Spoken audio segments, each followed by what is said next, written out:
Hour channel జాస్ world Telugu. ఈరోజు మేము ఊరు వచ్చామండి. సో ఇప్పుడు మీతో ముంత మామిడి చెట్టు ఫ్రూట్స్ అవన్నీ కూడా మీతో షేర్ చేస్తాను. ఇది ఈత చెట్టు అండి. కాయలు చూసారా ఇలా ఉన్నాయి. ఇది ఈత చెట్టు. అన్నీ కూడా మీతో షేర్ చేస్తాను. వెళ్దాం రండి. టైం అరౌండ్ 11:30 అయిందండి. బాగా ఎండగా ఉంది మాకు. సో ఇది మొదలే డిజర్ట్ కదా, మొత్తం ఇసకండి, మొహానికి కొడుతుంది ఆవిరి. అలా పక్కనే శనగ తోట ఉందండి, చాలా గ్రీనరీగా ఉంది, అప్పుడే వేశారు. సో మీకు చూపిద్దామని. యాక్చువల్గా ఇవి ఏంటంటే పైన పూత వచ్చేప్పుడు ఇంకా కింద కాయలు పట్టనట్టండి. పూత అంతా వచ్చి ఎండిపోయాక అప్పుడు ఆకులు కూడా ఎండిపోతూ ఉంటాయి, అప్పుడు మనకు కింద కాయలు ముదిరినట్టు. సో అవి నేను తీసి చూపిస్తున్నానండి. ఇంకా బాగా ముదరలేదు ఇవి, కొన్నే పప్పులు పట్టాయి, ఎక్కువ కూడా కాయలు పట్టలేదండి. ఇంకా ఇక్కడ కూడా చూడండి, ఇంకా చిన్న చిన్న కాయలు, బాగా ముదరలేదు. ఎందుకంటే అప్పుడప్పుడే పూత మీద ఉంది ఆ చెట్లంతా కూడా శనగ. సో ఇలా ఉంది. కొంచెం ఇలా సన్నగా ఉన్నప్పుడు వీటిలో పప్పు ఉండదండి. ఇలా బాగా కాడన్నది బాగా లావు అవ్వాలి. సో అప్పుడే వీటిలో పప్పు ఫామ్ అవుతుందండి. ఇలా ఉన్నవి కర్రీలోకి నేను చూపించే కదా మీకు, చికెన్ అండ్ ప్రాన్స్లోకి పచ్చి జీడిపప్పు వేసి కర్రీ చేసి చూపించాను. సో ఇవి కోసి కట్ చేసి పప్పు తీస్తారండి. వీటిలో అయితే పప్పు ఉంటుంది. సో ఆ పప్పు ఎలా తీయాలో కూడా మీకు ఈ వీడియోలో షేర్ చేస్తాను. ముంత మామిడి చెట్టు ఇలా ఉంటుందండి. ఇవన్నీ పచ్చి గింజలు. సో కొంచెం ముదిరిపోతే ఇలా బ్లాక్ అవుతుంది.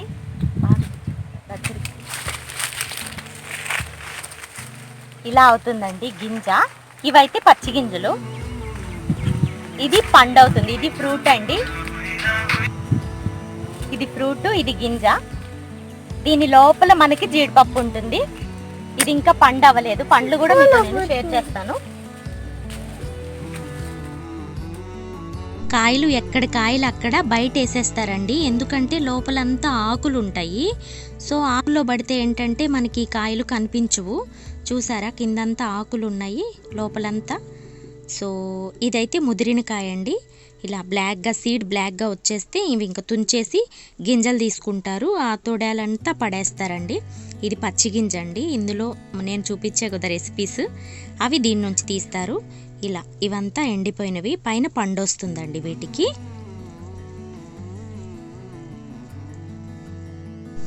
ఇవంతా కూడా చూపిస్తున్నాను నేను మీకు. ఇది వచ్చి ఎండు గింజలండి. ఇవన్నీ కూడా కోసేస్తాము. కోసి వీటిని అన్నిటిని కూడా ఒక దగ్గర వేసేస్తాం, లోపల వేయకుండా. లోపలంటే కనిపించవు కాబట్టి. ఇక్కడ ఏంటంటే ఫ్రూట్ చూసానండి. ఇప్పుడు ఎక్కువ ఫ్రూట్స్ కూడా కనిపించట్లేదండి, కోతులు ఎక్కువ అయిపోయాయట. సో పండు ఉండించకుండా ఇంకా పక్షులు ఎక్కువ వస్తాయి ఈ సీజన్లో. సో అవి కూడా సగం తినేస్తాయి, సగం కోతులు తినేస్తాయి. అలా ఫ్రూట్ అయితే ఇలా ఉందండి. ఇలా పండుతుంది బాగా, అదంతా పండి తర్వాత రాలిపోతుంది. సో ఈ గింజని వాళ్ళు కలెక్ట్ చేస్తారండి.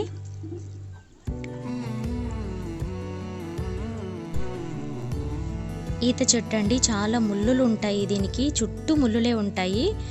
చాలా కేర్ఫుల్గా ఉండాలి, భలే గుచ్చుకుంటాయండి ఇవి. సో ఇలా ఉంటాయి. ఫ్రూట్స్ అయితే తినడానికి చాలా బాగుంటాయండి. ఈత పళ్ళు చిన్న చిన్నవి, పెద్దవి కాకుండా చిన్నవి. సో ఎడారిలో పెరుగుతాయి కదా, ఇసుక ఉన్న దగ్గర బాగా పెరుగుతాయి ఇవి. ఫ్రూట్స్ ఇలా కలెక్ట్ చేసుకోవాలి, ముళ్ళుల దగ్గర నుంచి చాలా మెల్లగా చేయాలి. చూసారా, ఈత పళ్ళు ఇలా డార్క్ నల్లగా వస్తే అవి పండినట్టు అండి. రెడ్ కలర్లో ఉంటే ఏంటంటే అవి ఇంకా పండలేదు, దూరవని. పచ్చివైతే పచ్చగా ఉంటాయి. ఇక్కడ నేను మీకు చూపించడానికని అన్నీ కూడా బాగా ఎండిన గింజలే కలెక్ట్ చేస్తున్నానండి. ఎందుకంటే పచ్చివి ఆల్రెడీ పప్పులు కోసి ఉంచింది మా అమ్మ. సో అందుకని పచ్చివి తీయట్లేదండి, ఆల్రెడీ ఉన్నాయంట. అందుకని ఎండువన్నీ కోస్తున్నాను, నాకు కనిపించినంత వరకు. కాడ ఎక్కువగా తుంచుతున్నానండి. సో చెట్లు ఇలా ఉంటాయండి. చాలా రోజులైంది నేను వెళ్ళి యాక్చువల్గా. సో నేను, మా అమ్మ, మా నాన్న, తమ్ముడు ఇంకా జై వెళ్ళాము. జై అయితే ఫస్ట్ టైం చూశాడు ఇవన్నీ, ఎంత యాంగ్జైటీనో వాడికి. మమ్మీ నేను అవి కోస్తా ఇవి కోస్తా అని పిందెలతో పాటు తుంచేసాడండి. సో ఇలా అన్నీ కూడా చూసి కొంచెం పొడవుగా కాడున్నవి మాత్రమే సెలెక్ట్ చేసి తీస్తున్నాను నేను. మిగతావి మా అమ్మ వాళ్ళు తీశారండి. సో అన్నీ కూడా బయట వేసేసుకుంటారు. బయట వేసుకుని చుట్టూ తిరిగి కోసేస్తారు, లోపలికి వెళ్ళి కోసేస్తారు. జై చూడండి తిరుగుతూ ఉన్నాడు. అవి పిందెలు, దొరికిన పిందెలన్నీ తుంచేశాడండి ఆ రోజు. సో అన్నీ కలెక్ట్ చేస్తున్నాను. చుట్టూ ఎడారేనండి, ఇంకా ఇసుక, ఫుల్ ఇసుకగా ఉంటుంది. ఇక్కడ ఏంటంటే పెద్ద సైజు ఫ్రూట్ కనిపించిందండి. అన్నీ కూడా గింజలు సేమ్ సైజు ఉండవు, ఫ్రూట్స్ సేమ్ సైజు ఉండవండి. దాని గింజను బట్టి, సీడ్ను బట్టి కదా, విత్తనాన్ని బట్టి చెట్టు ఉంటుంది. సో ఇదేంటంటే పెద్ద పళ్ళ చెట్టు అండి, గింజ కూడా పెద్దది దీని సైజు. ఇంతకుముందు చూపించింది చిన్న గింజల చెట్టు. అవి చిన్న గింజలు, ఇవేంటంటే పెద్ద సైజు అండి, బాగా పెద్ద సైజులో ఉన్నాయి ఫ్రూట్స్, గింజలు రెండు.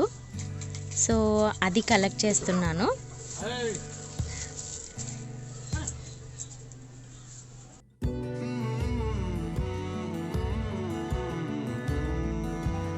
సో గైస్, ఇవన్నీ కూడా ఇలా కోసి ఇలా వేసేస్తారండి. వేసి అన్నీ వల్చేసి ఓన్లీ గింజలు మాత్రమే తీసుకుని ఇదంతా పడేస్తారు, ఈ ఫ్రూట్ పడేస్తారండి.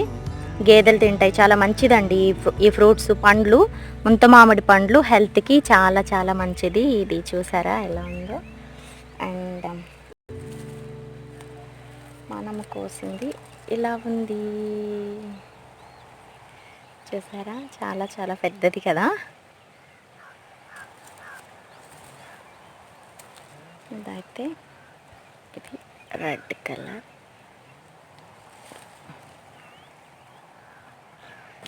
సో ఇలా ఉంటుందండి. పక్కనే చూసారా ఒక లేక్లా ఉంది,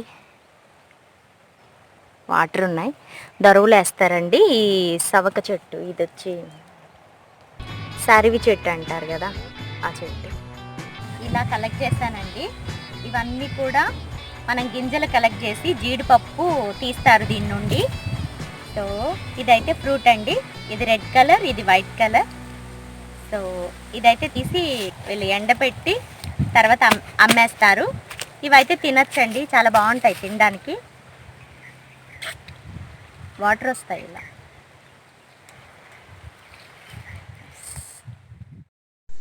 పండు వచ్చి గింజ ఇలా తీసేస్తారండి. గింజ ఇలా తీసేసి తొడుముంటుంది కదా, అటు సైడ్ తినకూడదు. సో గింజ ఉన్న సైడ్ తినాలండి, అటు సైడ్ తినకూడదు. చూపిస్తున్న వైపు అటు సైడ్ తినాలి. ఈత పండ్లు ఇలా కలెక్ట్ చేశానండి, చాలా టేస్టీగా ఉన్నాయి.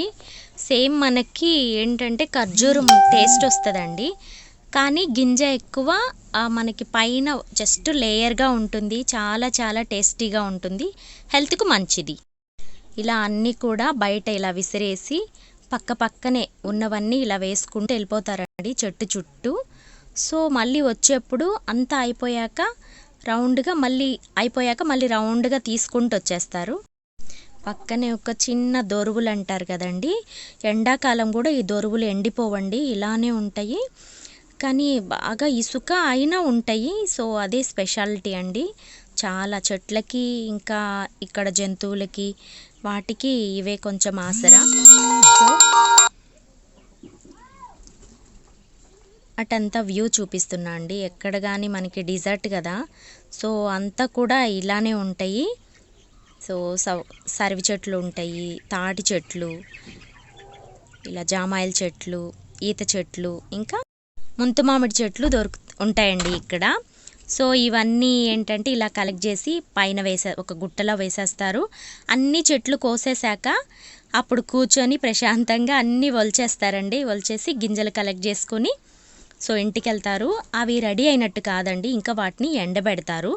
బాగా ఎండబెట్టి ఆ తడంతా పోయాక అప్పుడు వాటిని స్టోర్ చేసి అమ్మేస్తారు జీడిపప్పు కోసం.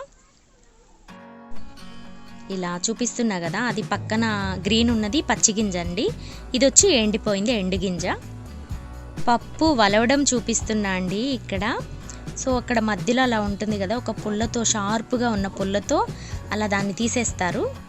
తీసేసి మధ్యలో అక్కడ ఒక గీతలా వచ్చింది కదా, సో ఆ గీతను అలా కొంచెం అలా చేస్తే అవి చీలిపోతుందండి.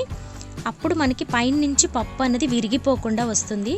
కొంచెం మనం ఏమైనా గట్టిగా లాగితే మళ్ళీ విరిగిపోయే ఛాన్స్ ఉంటుందండి. సో ఇలా వస్తుంది చూసారా, పప్పు అన్నది ఇలా వస్తుందండి.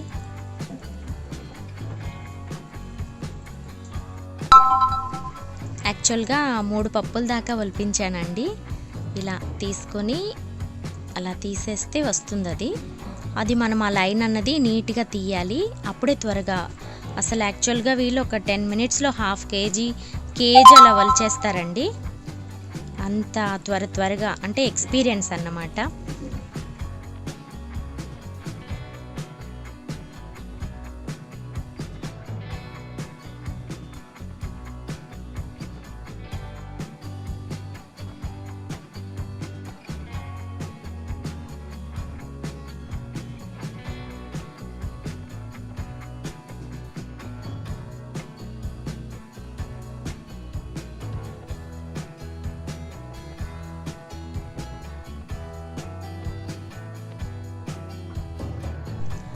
ఇక్కడ ఏంటంటే పుచ్చ చెట్టు అండి, ఈసారి బాగా నష్టాలంట. ఊర్లో అయితే పొలాలు అలా వదిలేస్తున్నారండి, మేకలు ఇంకా పశువులు ఆవులు అవి తినేస్తున్నాయి. నాకు కూడా చాలా బాధ అనిపించింది. ఏంటంటే చాలా ఖర్చు పెట్టేస్తాం కదా, పైగా లాక్డౌన్ వల్ల అసలు ఎవరు కొనడానికి రావట్లేదట. సో అందుకనే చాలా టేస్టీగా ఉన్నాయండి కాయలు, అయినా కొనడానికి సైజ్ తక్కువని ఎవరు రాక అలా వదిలేశారు. చూసారు ఎంత రెడ్గా ఉందో, కానీ ఎవరు కొనట్లేదని ఇలా తోటలు వదిలేశారండి. సో అవన్నీ కూడా మీతో షేర్ చేద్దామని ఇది చూసారు ఎన్ని కాయలు ఉన్నాయి, అసలు పొలం నిండే కాయలు ఉన్నాయి. ఇది వదిలేసి ఒక 7 days అయిందటండి. వారం నుంచి అన్నీ తీసేసుకోగా ఈ కాయలు మిగిలిపోయి ఉన్నాయండి. అందరూ వచ్చి వదిలేస్తారన్నమాట. ఈ తోట వదిలేసామంటే అందరూ వెళ్ళి అందులో నచ్చిన కాయలు తెచ్చుకోవచ్చు, ఊర్లలో అలా ఉంటుంది కదా. సో ఇది నేను 7 daysకి వెళ్ళాను, ఇలా కనిపించింది వ్యూ అంతా.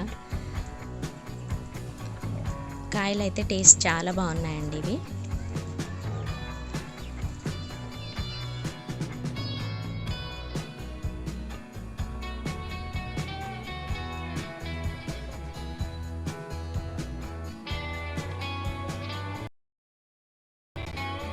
ఇదేంటంటే పుచ్చకాయలు మనకి పండిందా లేదా అని ఎలా తెలుసుకోవాలని చెప్తున్నానండి. నాకు కూడా తెలియదు ఇప్పటివరకు. ఆ సారలు గ్రీన్ సారలు అన్నవి సన్నగా అయిపోతే పండినట్టు అంటండి. సో ఫ్రెండ్స్ చూసారు కదండి, ఇలా చేసాం మేమంతా. వెళ్ళి అన్నీ కోసి అవి వలుచుకొని అప్పుడు వచ్చామండి. I hope you like the video friends. If you like the video మీరు చూసి వెళ్ళిపోకుండా ప్లీజ్ సబ్స్క్రైబ్ చేసుకోవడం మర్చిపోకండి, లైక్ చేయడం మర్చిపోకండి, పక్కనే వచ్చే బెల్ ఐకాన్ని కూడా యాక్టివేట్ చేసుకోండి. సో దట్ నేను పెట్టే ప్రతి వీడియో కూడా మీ వరకు చేరుతుంది. So thank you for watching.